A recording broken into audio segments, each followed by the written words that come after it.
determination in my eye. Hi, I'm having the time of my life. I'm 40 years old, and I take a big risk to go to a new hairdresser. I dare to walk into a storefront salon in Arlington, Virginia, and take a seat and let a complete stranger restyle my hair. I tell him approximately what I want. He's very chatty and has this strong accent, and he tells me he's friends with the King of Morocco. This is my first encounter with someone who's friends with an actual live 3D king. He's got my attention, and I forget about the hair business. He's cutting it. I don't care anymore. I want in on this fundraiser. He tells me this king has a heart for disabled children, and I'm full of wonder and a new kind of excitement. How can I help? I want in on this project in this faraway exotic land, and it's a real live king. He finishes up, and my hair it's kind of short, and there's some fringe, but whatever, it's good enough for the fundraiser. I am now consumed with wanting to help the King of Morocco.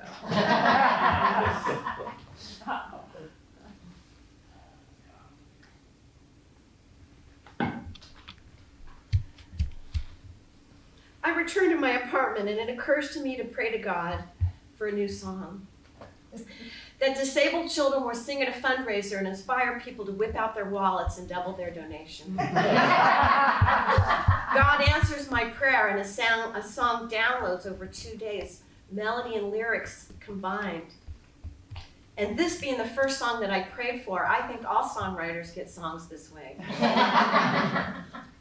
The song is called In God's Eyes, and I recognize it's as kind of a miracle. It's kind of like a modern day psalm. And I sing it over and over and over and over to everyone and anyone. I stop the postman, sir, excuse me, I have the small song, it's new. It's just gonna take 1 minute. In God's eyes I stand tall, in God's eyes I never fall. Every part of me is useful, every part of me is strong. In the blueprint of creation, I am sparkling, I am shining, I'm a star. And then I call my sister.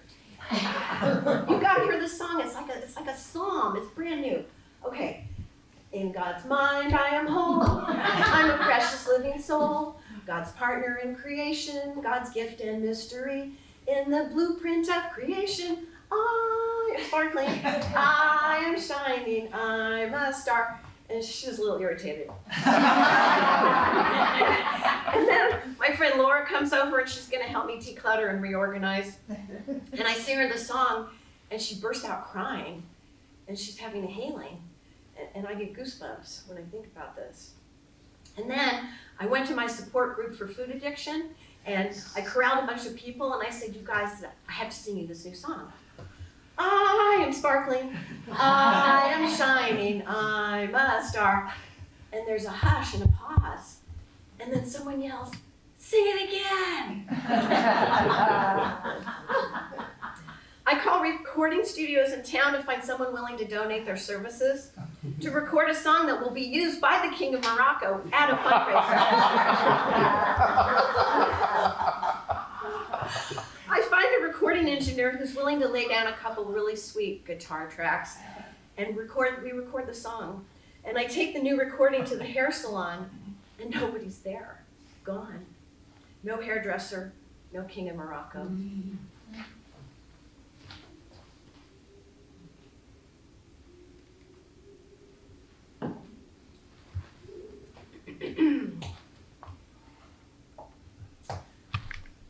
I'm obese and clinically depressed. I go see a healer called Omri Starseed. She's highly recommended and puts me on a massage table. She prays and chants sacred words and rings a bell and lights some candles. I have no idea what she's doing. I share with her suddenly, I'm parched. My throat is so dry. And she says, look down at your feet. What shoes are you wearing? And I'm burning up with heat, and I look down in my inner vision, and I'm not wearing any shoes, and I'm tied to the stake, and there are flames all around me. They're burning me. I'm a witch. This scene completes, and something else is happening. This time I tell the healer, I'm so sad, I'm desolate. And she asked me to look at my feet again and what shoes am I wearing? And I looked down and I'm wearing court jester shoes. And it's the time of the bubonic plague. And they banished me from court and I'm out of a job. That scene completes. And then I'm enraged. And I look down and I see that I'm wearing work boots. And in this lifetime, I'm a violent, ugly man who beats his wife. The healer finishes the session and gives me some healing prayers as homework. And then I sing the new song to her. And she says, Libah, you need to be willing to become entirely unrecognizable to yourself. And you need to start a nonprofit organization based on this song. Nah, I don't get it.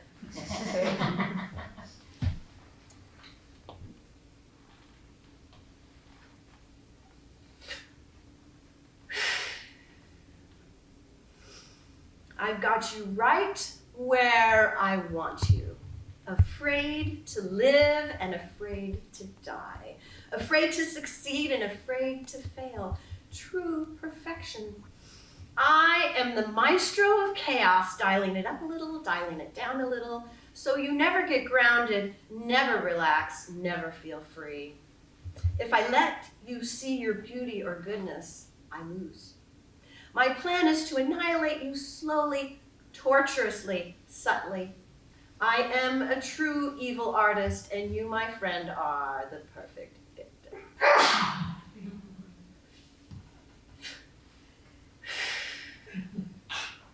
You are so willing to suffer.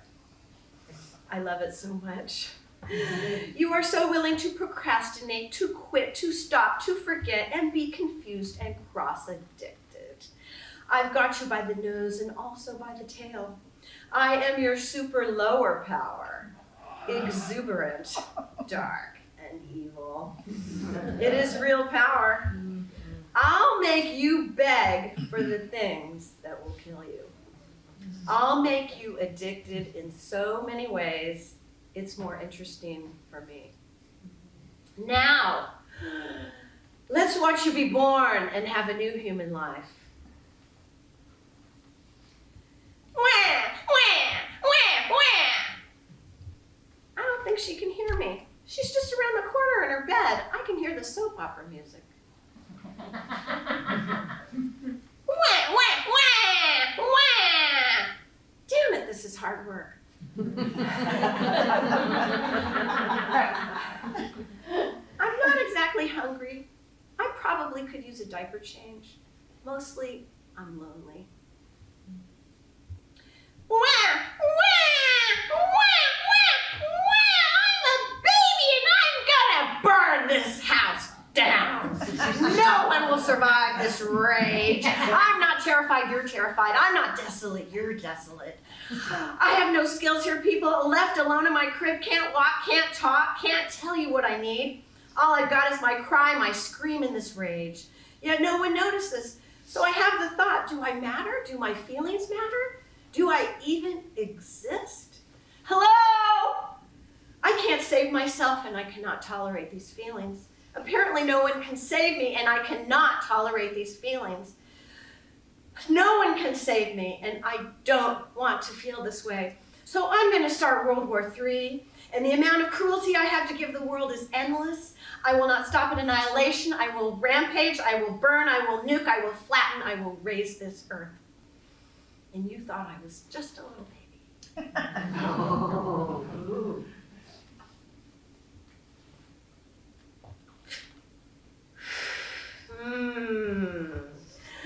This is going much better than I expected. She mad. This is where I insert into this tender, beautiful, darling, young subconscious mind the prohibition on feeling visceral emotions. What that means from now on, when she is deeply sad, lonely, angry, frightened, she will deny it to herself and divert herself by making a scene, showing off, acting out in inappropriate ways. for attention, pretending she is fine. From now on, she will feel shame for having basic human needs. She will feel shame for wanting her basic human needs to be met. And thus, my friends, an addict is born. Ta-da!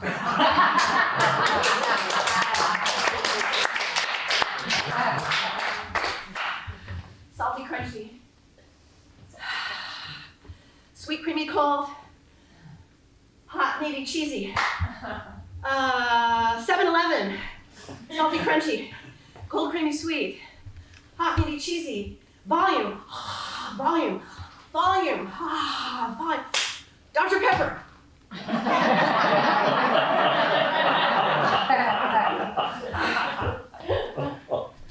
Home. Cake mix.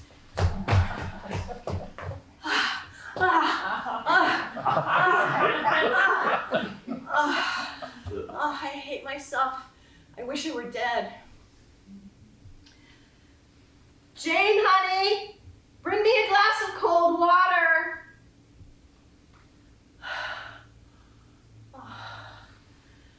I'll be up in a minute, Mom.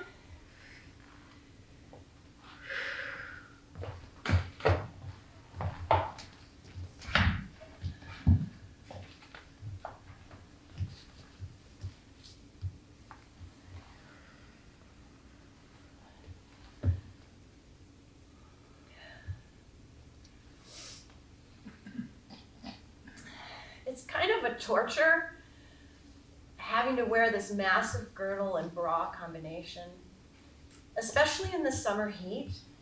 I wear them for my dignity. Whenever I leave the house, I heave up a girdle around this front apron of fat, and then I heave it up over the rear. And then I put on a bra that also covers my midsection, and I pin them together in the middle around the waistline with sturdy diaper pins. I don't want my fat to spill out between the bra and the girdle. My breasts and torso are bound this way, and if you touch me, it feels like I'm wearing armor. They don't make clothes for women my size, so I go to a dressmaker, and she makes all my clothes. I never complain. I never talk about my feelings. In fact, I'm so secretly horrified by my condition that I don't even know how to talk about it.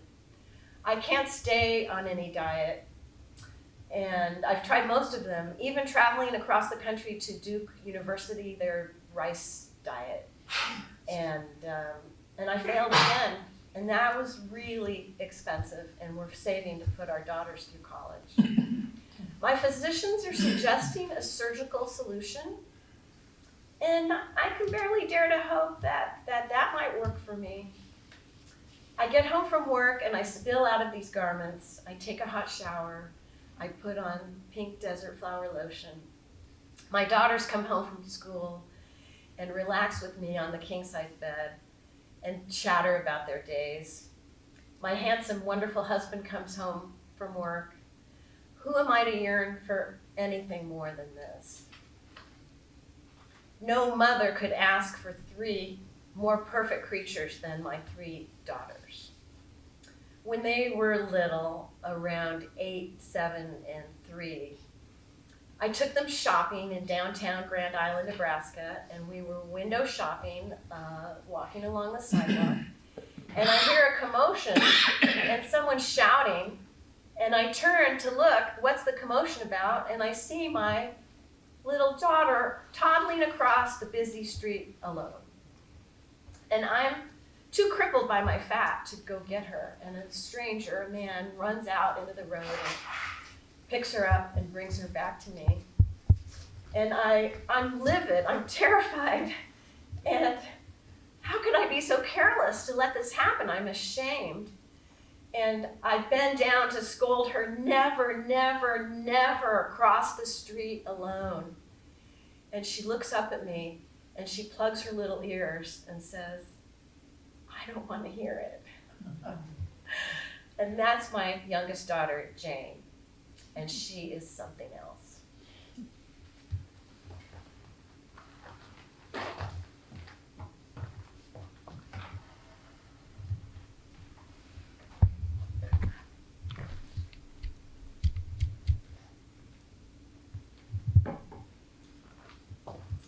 I'm 14 years old and I get cast in our 9th grade school play as the bimbo actress in The Man Who Came to Dinner.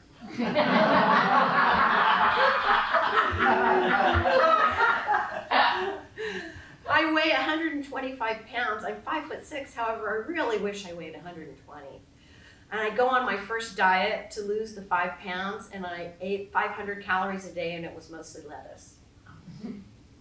Mom is at Duke University on their rice diet, and she can't really help me with the costumes anyway.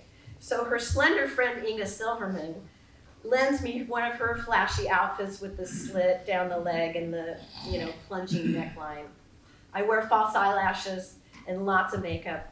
At the performance, my friends' fathers are ogling me, and it's really weird and uncomfortable. I sign up for a 6-week session at summer camp in Wisconsin. Before the trip, Mom takes me to the gynecologist for my first checkup. Since I got my period and I was complaining about painful menstrual cramps, and Dr. Weinstein goes through the exam and then prescribes the pill for me to reduce the pain of menstrual cramps. We don't ask any questions. We obediently fill the prescription. I start taking the pill. We load up a trunk full of clothes, toiletries, and bug spray, and I fly with some other kids to the Twin Cities, and then we take a bus to Webster, Wisconsin.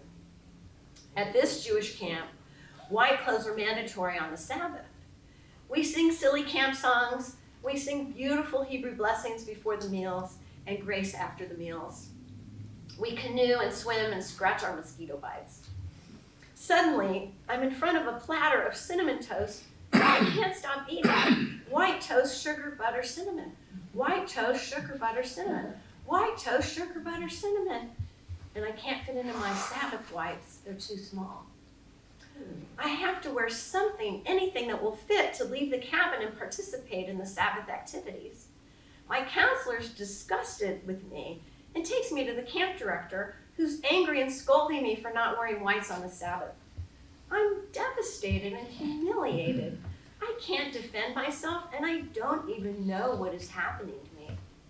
Finally, the 6 weeks pass, and I fly home to Kansas. I descend from the plane onto the tarmac, and my family sees me fat for the very first time. Our eyes meet, and shock and horror ricochet back and forth in the silence. I'm humiliated, and we don't talk about it at all, ever, never.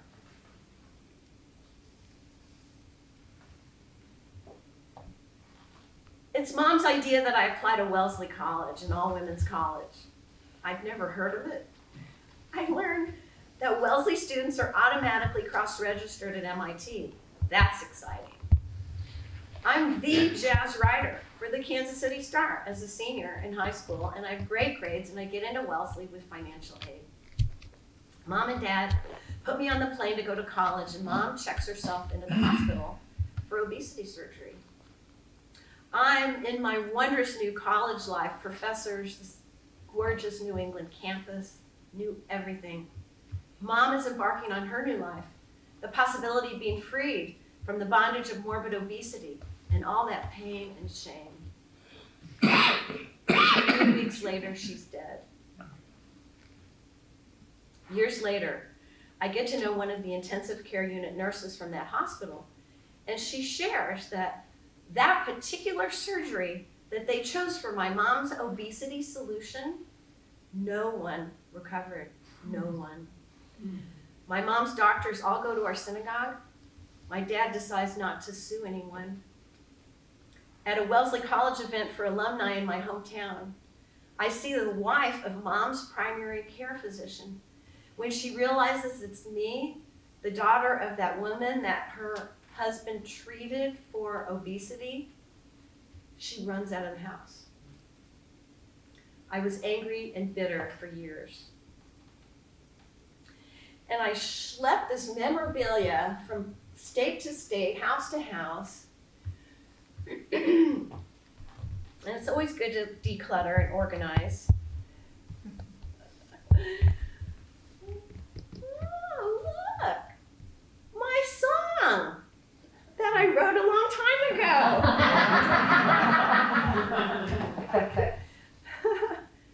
Oh, wow.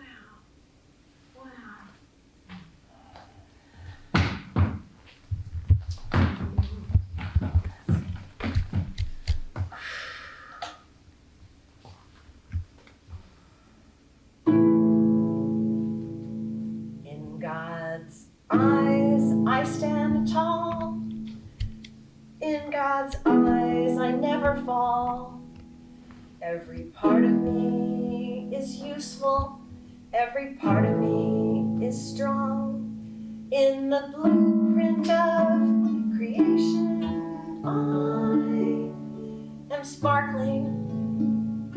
I am shining. I'm a star. A star. In God's mind, I am whole. I'm a precious living soul. God's partner in creation. God's gift and mystery. In the blueprint of creation, I am sparkling. I am shining. I'm a star. In God's heart, I am free. I am love's reality.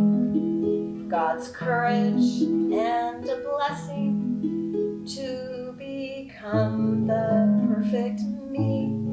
In the blueprint of creation, I am sparkling. I am shining. I'm a star.